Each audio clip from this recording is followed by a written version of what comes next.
Moving on to the next speaker. No, it's going to be Henar Rivière. She's a research and project manager at Archivo La Fuente in Santander, Spain.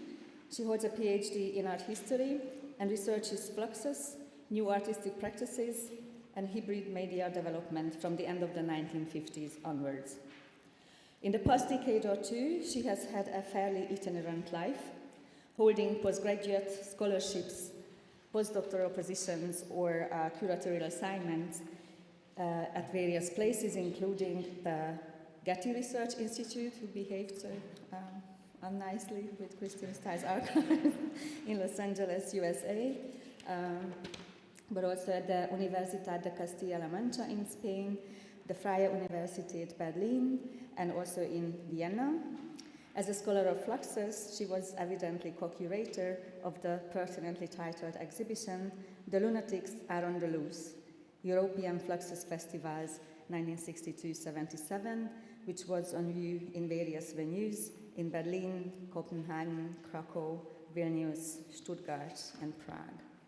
Today she's going to talk about Fluxus and the archive as agent provocateur. Well, good morning. Can you hear me? Yeah. Thank you for the introduction. So the purpose of my paper is to show you how the transformative power of the early forms of performative and network-based art practices was largely based on a documental approach, which aimed at shifting the rules of the game of the art system, including and very especially art history. Through a selection of 4 case studies, we will look at how the artists understood the production of documents and the archival practice as creative processes, and how this allowed them to challenge the very ideas of past, present, and future, and therefore also the very concept of art history as a discipline based on a linear understanding of time. Well, I have to say that the first case study I brought is actually not about Fluxus, but about THAG, which makes a lot of sense, as I will prove to you. THAG was an international group of artists founded in Madrid, Spain, in 1964, that is only 2 years after the birth of Fluxus. Its core members, composers Juan Hidalgo and Walter Marchetti, were acquainted with Fluxus artists such as Benjamin Patterson already in the early 60s. And more importantly, the kind of intermedia experimentation they carried out can be said as belonging to the same lineage as Fluxus, since the THAG artists were pioneers of action art, and they arrived to it, like Fluxus, through an experimentation in musical composition and performance under the influence of John Cage. Well, THAG was also a pioneer of mail art, and the kind of mail art pieces they sent through the post bear witness to the crucial role played by the document within their artistic practice. Their mail artworks were often pieces of information about their events, like invitation cards that we can see here, or concert programs, they sent to their contacts, lacking other means of advertising their activities, since they mostly took place at the margins of established cultural institutions. But if we read carefully these little cards, we'll see it's not plain information they provide with. They play with us. For example, when they invite us to a transferring of objects through the streets of Madrid, that had already taken place before the invitation card was sent, as you can read there. This is not just a joke, it's a conceptual game where the gesture of informing gets conceptualized and becomes an event itself.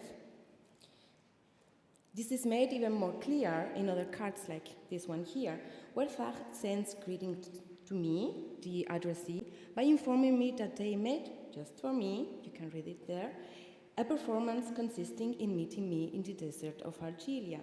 But as I flip the card, I discovered that I didn't actually meet them there. Apparently, I wasn't on the right spot at the right time. But how was I supposed to know they were waiting for me there if they let me know only now when they are already back, as they say? And more importantly, if the event consisted in us meeting and we didn't, did it actually take place as they so firmly state? Well, the point is, it doesn't really matter, because the actual event is not what the card says, but what the card does. Not what it talks about, but the chain of thoughts it triggers in me, the baffled reader. So the card functions a little like an old Zen riddle. And the event, the actual event, is not other than my reading and wondering at the impossible time-space coordinates it provides with. Whether I want it or not, the moment I read and wonder, I become the performer of the piece. The most interesting thing about this regarding the archive is that no matter when you look through it, in which decade or century you conduct your research, anytime you come across these little Thach cards, read them and wonder, the event occurs once and again. This proves that in a way, Thach was from the outset thinking of us, art historians to come. The group was keenly aware of the importance that the documents will play in the future historicization of their ephemeral artistic practice, and they decided to play with them, seeing in them just one more of the many different media they used in their intermedia art practice. In so doing, they were initiating a kind of active archive made up of documents that challenged the very idea of documentation and information, and where imagination plays as important a role as plain facts. Here we have another example of what we can find in a Thach archive. This is a male concert to be performed by yourself. Among the different scores that are part of the concert, we have, for instance, this mandala, which is accompanied by a statement from the composer saying he is not able to give any instructions on how to perform it. Well, now, if the production of documents become a creative activity, then the task of archiving can as well be seen as an artistic process. And this is exactly what Fluxus composer Mieko Shiomi did when she conceived and carried out her spatial poem. As its name suggests, the spatial poem was a network-based project with more than 230 participants from theoretically all over the world, although in actuality they were only from the northern hemisphere, has to be said. Anyway, here we have the list of participants and the names of the 9 different events they realized over the period of 10 years, from 1965 to 75. It worked this way. Shiomi will send by post to her contacts the instructions for each event. For example, here the spatial poem number 9, disappearing event. Then the participants will send her back a report describing what they did based on her instructions and specifying the exact time and location of their performance. Shiomi will gather all the reports and record all the information in different ways, creating multiple editions, most typically word maps like this one here, the spatial poem number 1, or this Flux Atlas. I'll come back to it later. Excuse me. The events proposed by Shiomi to her colleagues are extremely simple. They consist in everyday tasks like opening something that is closed in the open event, or even just noticing that something is going to disappear in the disappearing event we just saw. Through this simplicity, Shiomi takes a very neutral position and leaves room for the performers to interpret the events in many different ways. But more importantly, regarding her work as an archivist, is that this simplicity shows she is not interested in recording major historical events. What interests her are minimal events, and especially the fact that they are happening all the time, everywhere.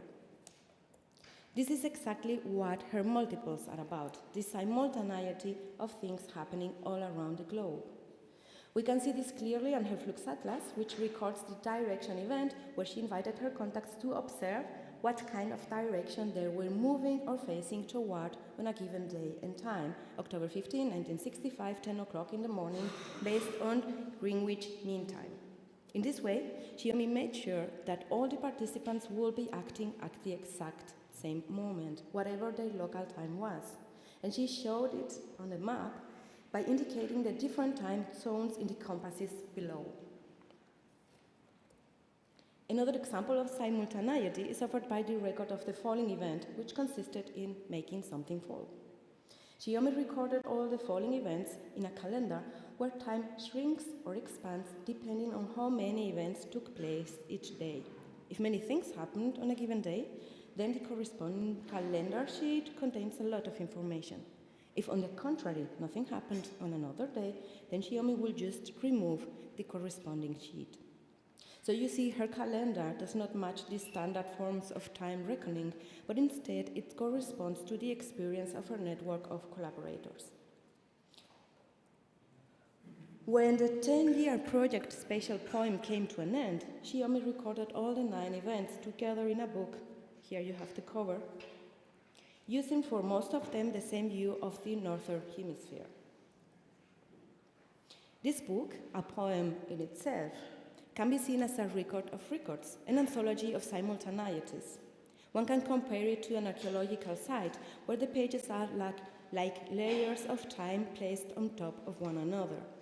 Some layers cover a time span of only 1 minute, as we have seen in the direction event, while others correspond to 20 days or 2 months, like in the following event. However, they all look equally long in the book, which altogether covers the time span of 10 years. In a way, it is as if Xiaomi was telling us that her work as an archivist is but a small segment of eternity, a small contribution to a task that can be extended endlessly, just as the boxes of her endless box. 1 minute, 20 days, 2 months, 10 years, and so on. In this sense, we can see the Spatial Poem project as an invitation to us, readers of the future, to join the game and continue her work. It's not by chance that the book is dedicated to the people of the 30th century. And Xiaomi made her point even more clear in a later project called Fluxus Balance. This is also a network-based project where she invited her contacts to write down in a card what they wish to balance with whatever other people would wish to balance. Participants could choose either an object or a concept, and of course, nobody will know what other people will offer. Then Xiaomi recorded all the answers in this multiple edition, which is a conceptual game where the player can enjoy making pairs of cards, either by choice or by chance, as she explains. In this way, we, the people from the 21st century, or even the people that will play with it in the 30th century, are virtually all included in the work. When we play, we interact through time and space with the other participants, so our own time-space coordinates enter the game and we become for a while part of the Fluxus network. Summing up, both the Spatial Poem and the Fluxus Balance are in a way future-oriented archives. They are self-referential artworks that activate the Fluxus network by documenting it. And they do so, by the way, by using methods that anticipate, for instance, Ulysses Carrion's cultural strategies. But my point here is that these Fluxus works are talking about Fluxus itself from a utopian perspective, since they project themselves into the future by offering documental records that don't ask from us, readers of the future, to historicize Fluxus, but rather to join it. In this way, Xiaomi's archival projects are conceptual games that manage to include the time-space coordinates of the reader and to activate them, just like the Fachcards did.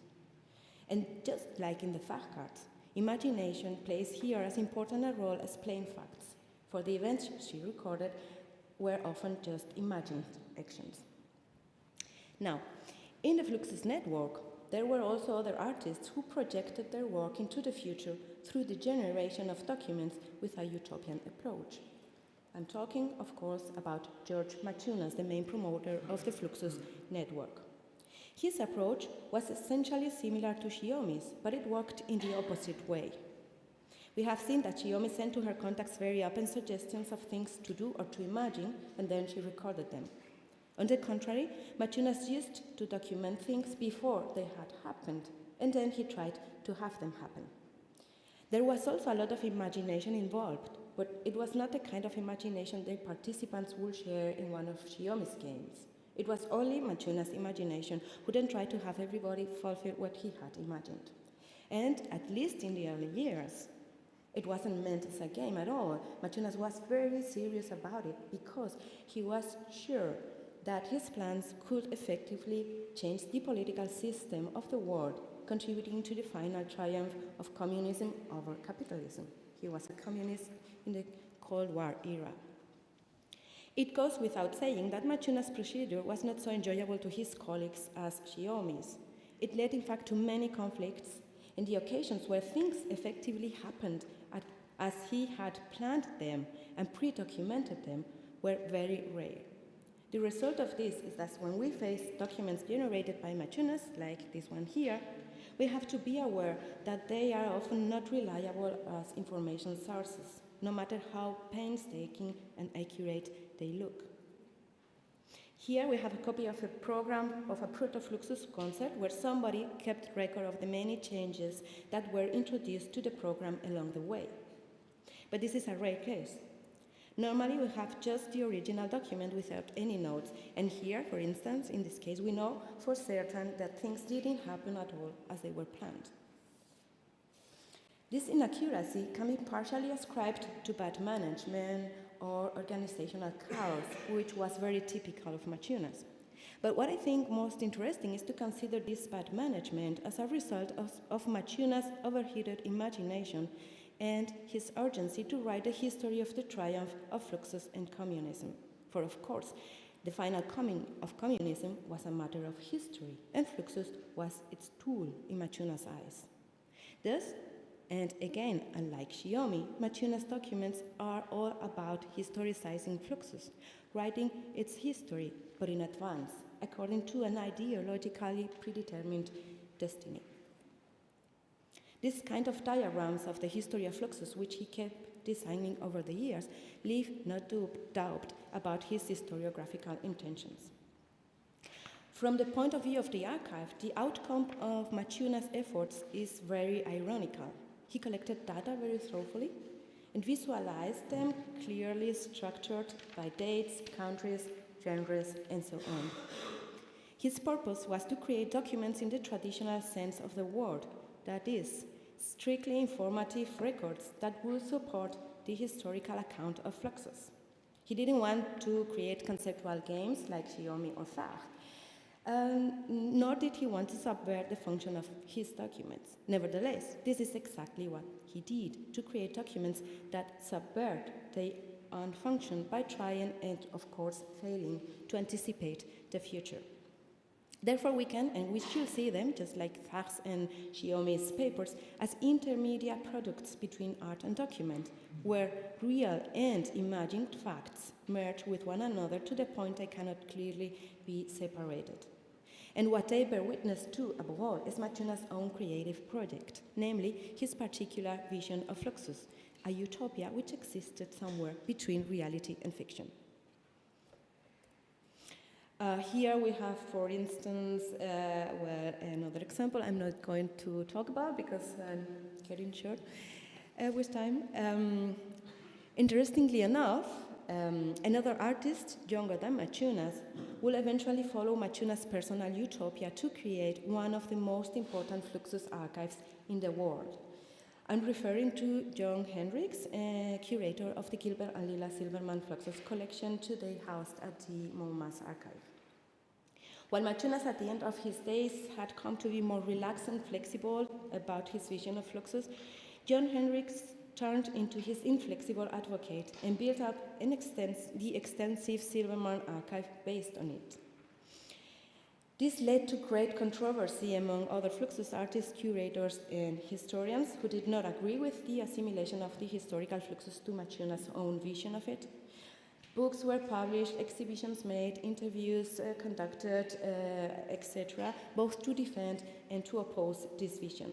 I'm not going to go into detail about this dispute, but the case is relevant for us, for it shows to which extent the historiography of Fluxus has been determined by Machuna's utopian and documental project. In this regard, and I'm coming to an end, I'm going to briefly present one last case study that relates directly to Machuna's case, while at the same time differing from it and all the previous ones, in that here the creative use of the document involves a great deal of manipulation. Okay, thank you.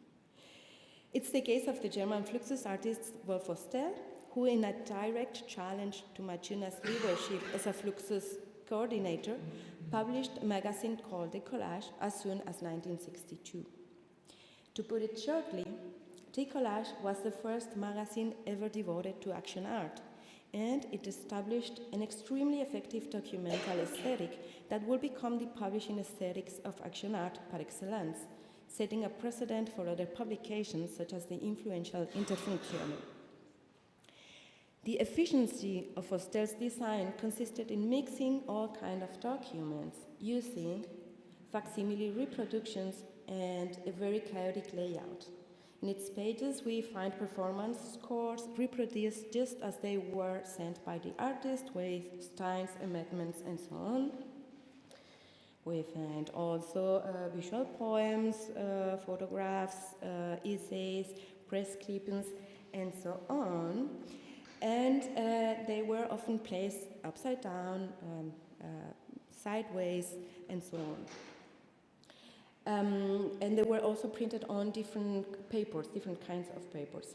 So these facsimile reproductions and the chaotic layout produce a sense of immediacy and rawness that gives the impression that the documents are randomly placed. But that's the trick, because they are not randomly placed at all. They are actually creating a narrative where Fostel's contributions and ideas subtly become preeminent over other contents. And this was a big success in the long term, because his publication by Fostel laid the foundations for the very first exhibition on happenings and Fluxus organized in 1970 by the prominent curator Harald Seemann. Most Fluxus artists, as well as others, such as Fach artists, will express their disagreement with this view in many different ways. But despite their efforts, Fostel's and subsequently Seemann's view deeply influenced the way in which the early forms of performance art were and still partially are understood. I'm finishing now. Interestingly, both Metzunes and Fostel stimulated and guided the creation of two of the main Fluxus archives in the world, together with the Silverman collection I already mentioned. They were respectively the Jim Brown papers, now at the Galerie Research Institute in Los Angeles, and the Archiv Somme, now in the Staatsgalerie in Stuttgart. Although these two archives don't follow a particular vision of Fluxus, as the Silverman does, they both bear witness to the strong historiographical self-awareness of these artists, and to how they managed to enter and transform established cultural institutions. Thank you.